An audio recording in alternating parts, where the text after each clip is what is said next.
Bound is a crime movie. As seen in previous clips, the film includes common conventions of the genre, but there is much more to this story. Bound is not like traditional crime movies.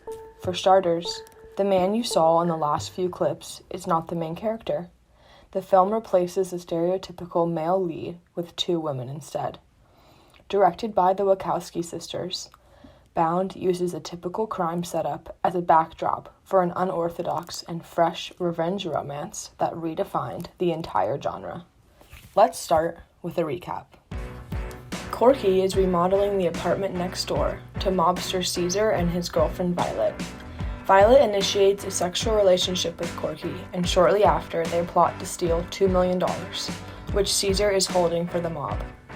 Bound subverts the crime genre by adding new character types and relationships rarely portrayed in traditional crime films.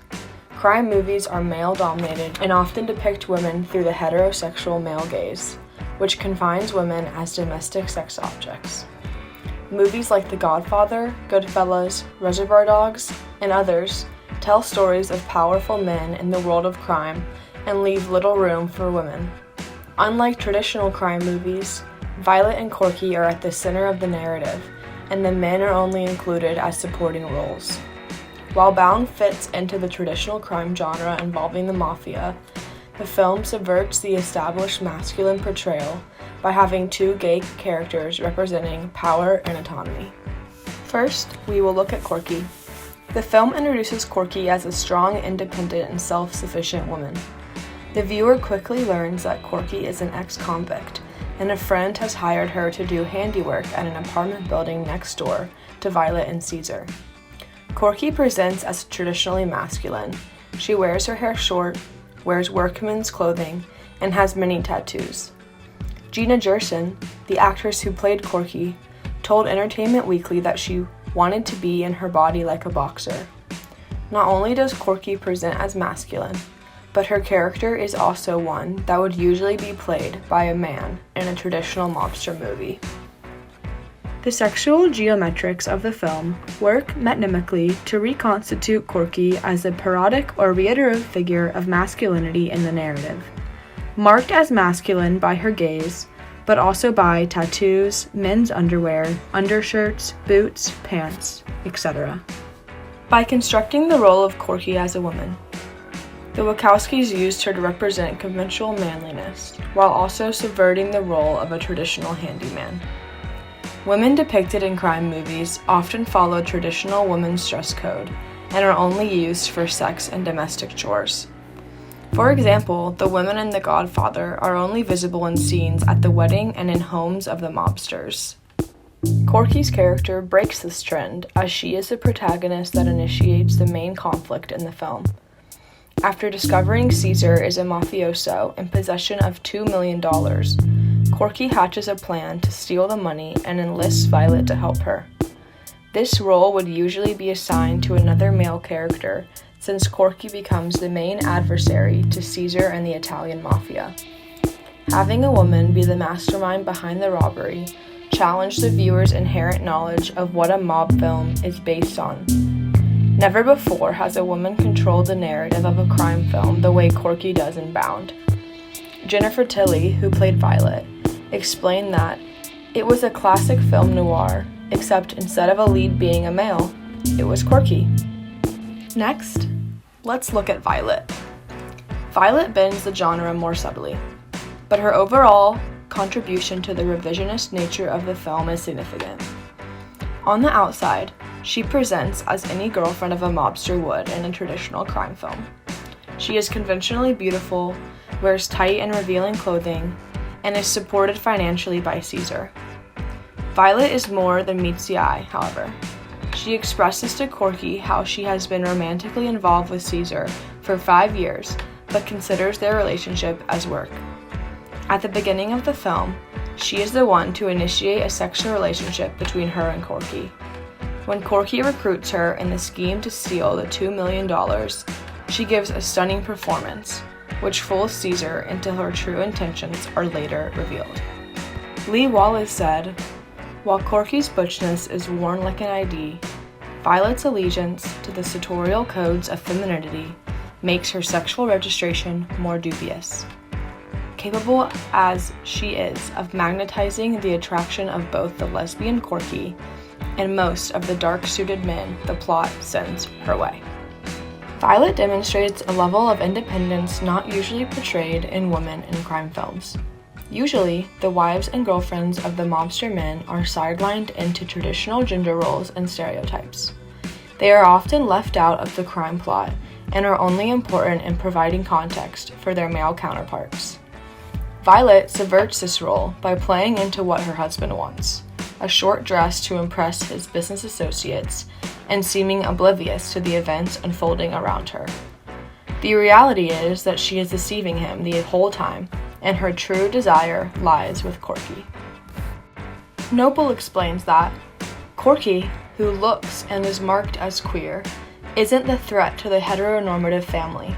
Violet, on the other hand, is a threat precisely because she doesn't look the part.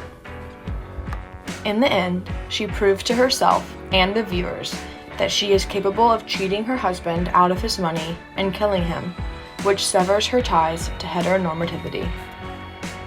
The control he held over her during their relationship disappears in these final acts. Delphine Latour explains how Violet's deathly power resides in her mastery over her own sexuality outside patriarchal control. The knowledge of her sexuality endows her with power over the men who fall for her, and is nothing but a means to an economic end and the path to her liberation from the patriarchal authority.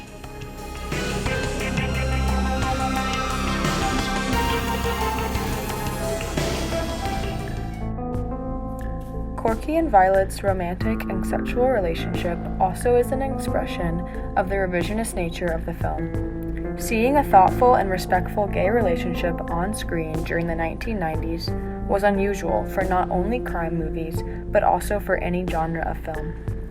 Mobster movies usually focus on the relationships of heterosexual men and their compliant wives and girlfriends.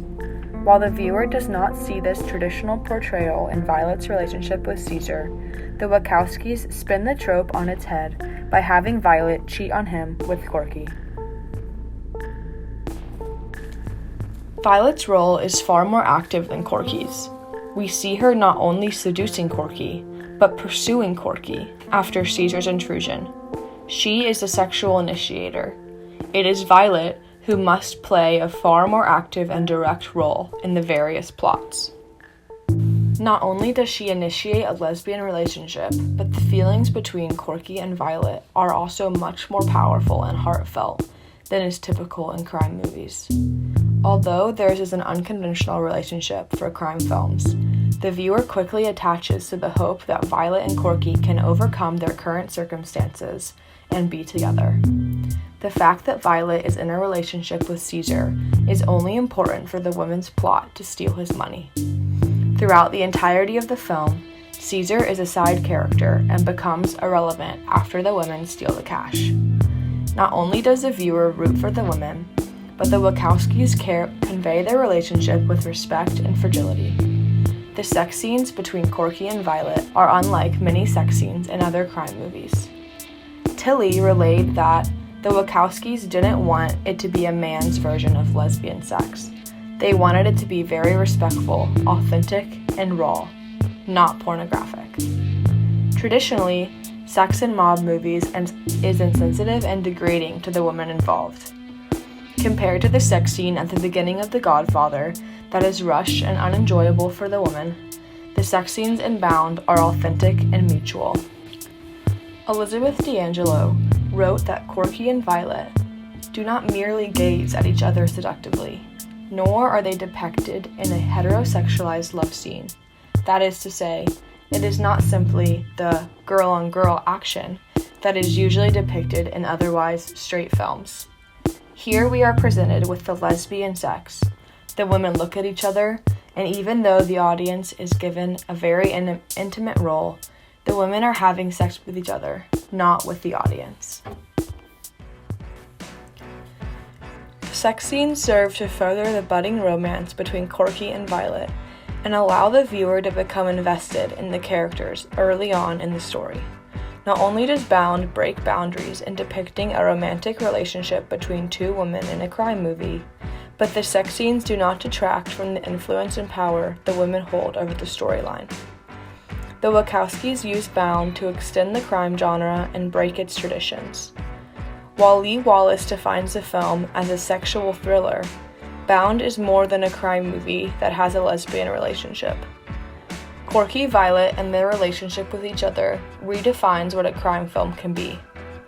Depicting strong and autonomous lesbians on screen who have a happy ending is distinctive and fresh in the crime genre. The Wachowskis told a typical mafia story, but added new elements that elevated the genre to a new level.